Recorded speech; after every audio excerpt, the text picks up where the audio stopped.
Dead dogs on the highway, overcoming the stench of unforgiveness. Many times people think about the different aspects of unforgiveness. They think of the bitterness, they think of the wounds, they think of all of the heaviness.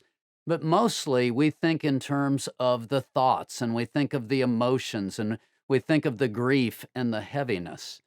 Most people don't take into account the fact that we are spiritual beings. And what the spiritual piece does that really needs to be factored in, your spirit is eternal. It's like it operates outside of time. It's subconscious. And so there's things that are being stored down inside of you that you may have long since forgotten that you think, well, they're not even there.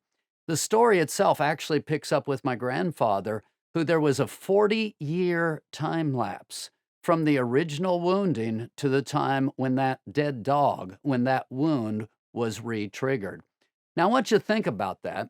You're storing all of these things up on a spiritual highway. Guess what that means? You've got dead animals laying here and there. And after a while, many of those animals start collecting in one place. After a while, you start developing ways to drive around that and to avoid that. And that's what we find people do in life. They start figuring out ways to try to compensate or handle or maybe blame other people or all kinds of different things because, again, forgiveness is spiritual and it has a deep, deep spiritual piece. This book will help you start seeing some of those kinds of things, especially in the first chapter. I start introducing some of those kinds of ideas. Hope that you enjoy it as we take a look. Plus, the video series that we have is going to have questions about every page break. And these questions are designed so that you can share with other people and interact in a way to begin to move you towards healing and towards certainly understanding the concepts. If you don't have people to share with, I'm going to encourage you to go to livefreeministries.com. That's livefreeministries.com and access the study guide that deals more with content. Plus, it also has, at the end of it, it has a woundedness inventory. Work through that and eventually, hopefully, find somebody else to pray with you and to help you work through it. For those of you who do have a group to work with, I encourage you to listen to these videos and to stop at about every page and do some honest and real discussion. It will help expose some of those areas in a way that brings them to the surface in a way that you can get healing.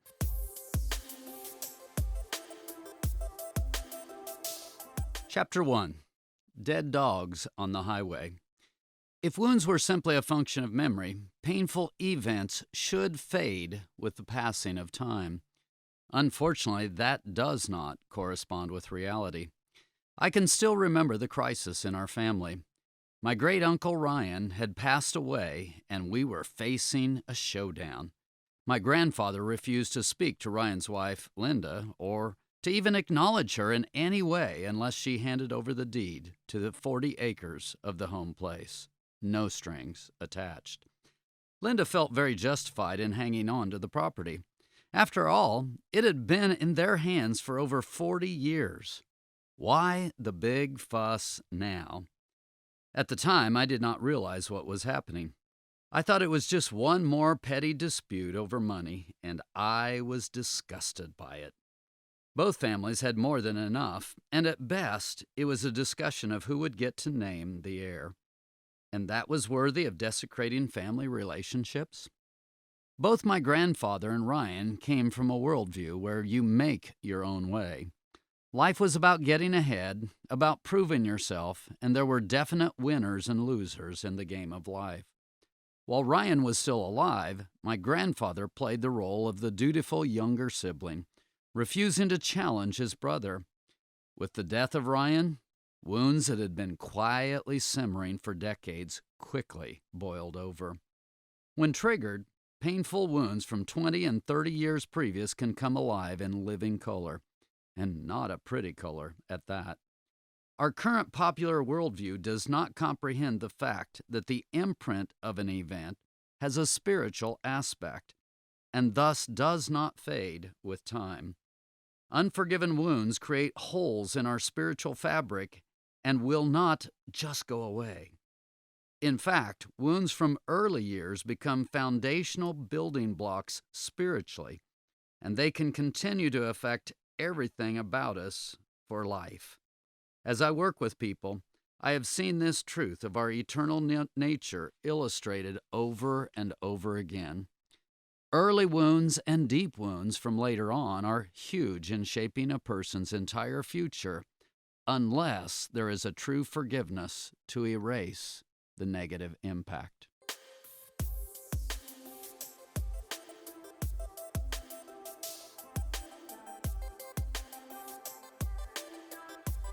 The fight between my grandfather and Linda was allegedly about money, but that was not the real issue. My great grandfather passed away when my grandfather was around 12 years of age. The other boys in the family were older, most with jobs, and even with families of their own. True to the times of the early 1900s, my grandfather was left in charge of the homesteaded land, with very little help from his brothers. School became optional. Survival dictated that the farm came first, and dreams of going beyond an 8th grade graduation slipped away. Keeping the farm afloat amidst these circumstances was a badge of honor, but it came at a price. It was mixed with the sense of being dumped on, of being abandoned, and the indignity of not even passing 8th grade. It was a badge of honor with a serious chip. That in itself was bad enough, but it didn't end with my grandfather's teenage years. After my grandfather married, his mother moved across the street to live with one of his brothers. Needless to say, Granny spent a lot of her time back at her home place. I know my grandmother never felt like she had her own home. I remember my grandmother lamenting in a private conversation that she did not dare discipline the children the way she wanted to when Granny was around. Granny was in charge, and if she was not listened to, sparks would fly. It was almost as if Granny was ever present in the home that she had vacated for the sake of her son. My grandfather began to wrestle with the deep indignities trying to overtake his heart. Was it his own place? Had he earned the right to call it home? Or was it still the place of his parents, and he was living off their laurels? The badge of sacrifice was great, but so was the chip of resentment. Then came the death of Granny. Finally, my grandfather would have his just rewards. Finally, he would have a sense of ownership and legitimacy, or so he thought. That was before the first fight over the land. As the baby brother, he had not earned the right to the title. The home place would have to be divided, and my grandfather would get 40 acres, with my great uncle getting the other 40, and the other brothers being financially compensated. No, it was not about the money. It was about feeling worthy and successful. It was about being adequately compensated for the sacrifice that cost him so dearly in the area of self-respect. It was about feeling that the home place was really his, that he had earned it. He desperately wanted vindication after all these years. He wouldn't broach the subject with his brother while he was alive, but he demanded it from his brother's wife.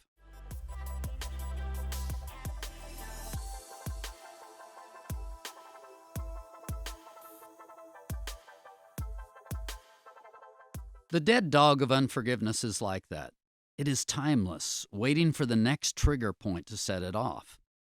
In the natural, what appears as a senseless quarrel about money is always about issues much greater than what the natural eye can see. It may be greed or insecurity. It may be legitimacy or revenge, but it is primarily spiritual. The spiritual realm is eternal. It is not temporal like the mind, will, and emotions. After 40 years of silence and inactivity, shouldn't the bitter wedge have weakened? Doesn't time heal all wounds? If the wedge is spiritual, the answer is a loud and resounding no. My grandfather was about as animated on this issue as I have ever seen him. Everyone knew about it, and he won. But did it give him the legitimacy that he so desperately craved? I don't think so. All the signs pointed otherwise. No amount of natural compensation will satisfy the demands of a spiritual stronghold. Cars, houses, sex. We try all kinds of things to fill the holes in our heart. When there is a stronghold, when there is a place of not feeling valued, we can get exactly what we think we want and still not be satisfied. Natural things cannot satisfy spiritual needs. My grandfather needed someone to speak to his internal sense of value. A woman who has to ask for flowers finds little pleasure when the flowers come. It just doesn't satisfy. She isn't seeking flowers as much as she is seeking validation. She wants to know she is valued. Getting the land may have satisfied the chip temporarily in my grandfather, but it did not minister to the true needs of his heart.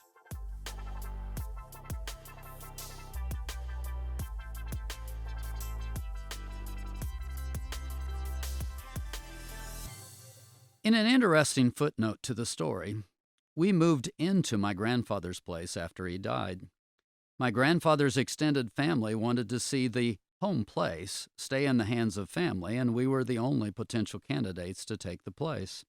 As dutiful family members, we sold a place that we loved and enjoyed and moved into the house, which was significantly larger and in many ways much nicer than our own. It was a place in the country and would have been deeply coveted by many people in the area. As a part of the deal, we even spent a good deal of money redecorating the house to make it our own. 2 years later, I remember the day well. I was outside mowing the grass, feeling very frustrated. My wife, my children, and all of us still had a sense that this place was not home. Why had we moved here? And what was so great about country living? The kids missed having playmates across the street. My wife's drive to work was longer, etc. A whole series of thoughts and feelings were going through my head when I suddenly had this impression of, he didn't either. At first, I didn't know what to make of the thought, but then, thinking this was God speaking to me, I asked, who didn't? And again, there was an impression saying, your grandfather. So I asked, he didn't what? He didn't feel like this place was his either, came the response. That short exchange opened the floodgates of understanding. The spirit realm truly is eternal and is not limited in influence to one generation. Because my grandfather had fought for the right to the home place, and because of living in Granny's place, he did not feel a full ownership of the place. He did not feel like he had legitimately earned the place. His mind told him otherwise. The sacrifice had been above and beyond the call, but the impression written on his spirit told him that he was a caretaker, almost a carpetbagger. Now, my family was experiencing many of those same feelings. The spiritual heritage made us feel like we were poachers, living in a place that was not really ours. The solution was simple. I stopped the mower, bowed my knee, and dedicated the home place to the Lord. After all, who among us really owns anything? We are but caretakers of His property. Having done that, I began to confess the sense of poaching that had invaded our family. I prayed for forgiveness for my family and for my grandfather and all that had gone on through the fight. I later joined with the members of my immediate family and prayed similar prayers. It amazes me, but the spiritual realm is powerful, effective, and timeless. I don't remember saying another word to my family about the "this is not our home" stronghold. After another 10 years of living in the home, I can attest that the feeling of displacement stopped immediately. I can count on one hand since then the number of times that any kind of negative reference toward where we live has come up. Each of those cases was prompted by a very real and reasonable cause in the natural realm, like the wiring in the house, etc. Once the power of the spiritual bond was broken, we were free to live in the house and to enjoy it. even as God would have us to do so. It truly has been a blessing from God. Our spiritual heritage almost kept us from enjoying it.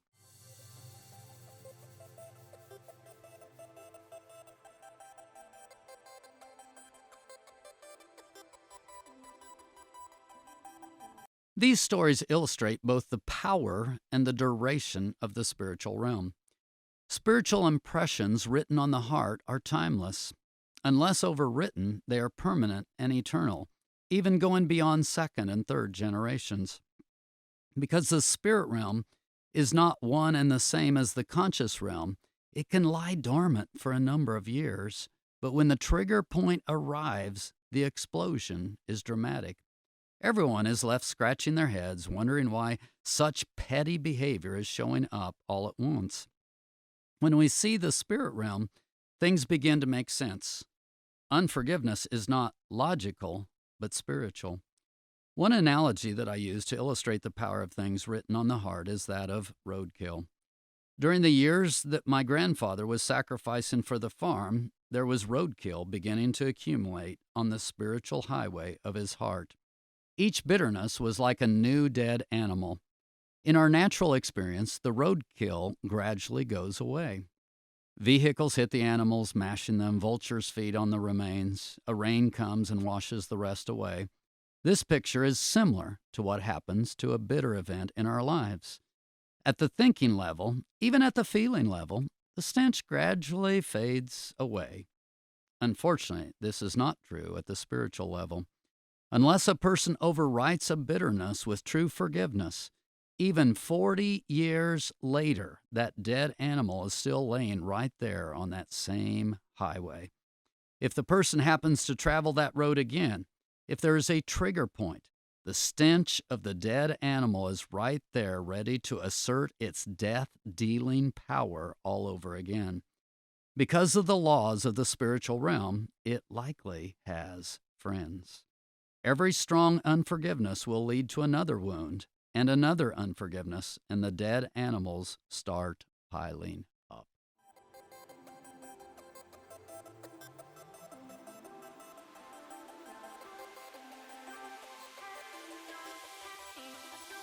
For my grandfather, the indignity of not going beyond 8th grade seemed to carry over, and he was constantly vigilant toward anyone who seemed to be putting him down in any way. Beware the chip. If you touch it, there will be a great stench, the stench of many dead animals, even if your touch was a mere brush of the skin. The spirit realm is that powerful, yet lies below the radar of conscious thought.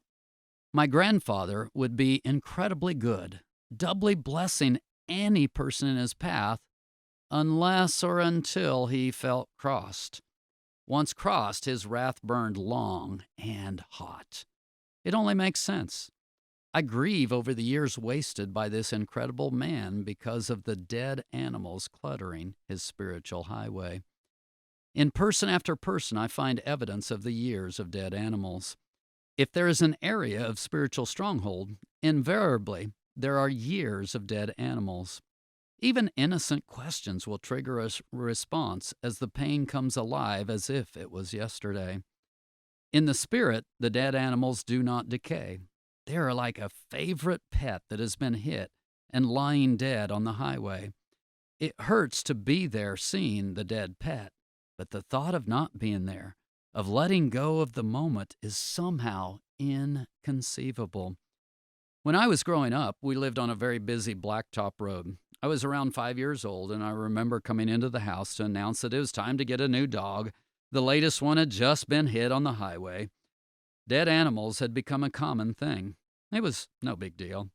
I no longer had any sense of feeling attached to the pets.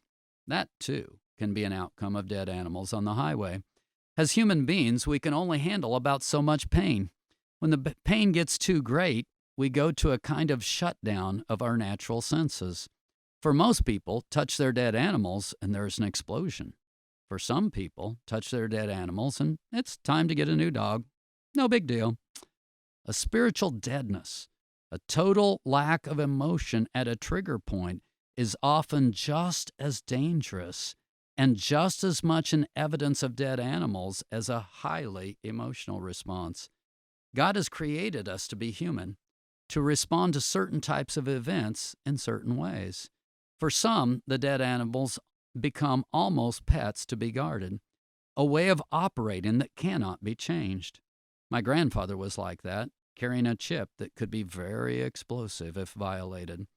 Others are just the opposite. They go into emotional shutdown with the end result of being mechanically functional, but lacking the ability to be a true life giver to others. Either way, unless removed, the dead dogs are still lying on the highway, still affecting every thought, every decision, and especially every attempt to spiritually influence others. For the person with the dead animals piled high, taking a drive down the road of normal life is somewhere between difficult and impossible. The amazing thing is that the person with the dead dogs generally doesn't even know what's on his highway and can't even see the animals because they've become so familiar. Reasonable function has all but ceased. Still, the person creates a worldview to cover it all, declaring that life simply stinks. I'm just trying to make the best of it. The good news is that through Christ there is life. The spirit realm is timeless. The cross shouts down through the ages and is as real today as it was 2,000 years ago. The same eternal law that keeps a dead dog of bitterness fully alive 40 years later also allows the power of the cross to translate through thousands of years with no diminishing of the power nor the effectiveness of the cross. It is God's personal guarantee of our potential for victory. We do not have to live with the dead dogs on the highway. They do not have to decay over time. We can be free and clean. The eternal and timeless God can reach through the generations to touch our spirit, the same way my grandfather's life reached through time to touch me. The spirit realm is eternal. The cross is quick and powerful today. Praise God. The dead dogs do not have to stay.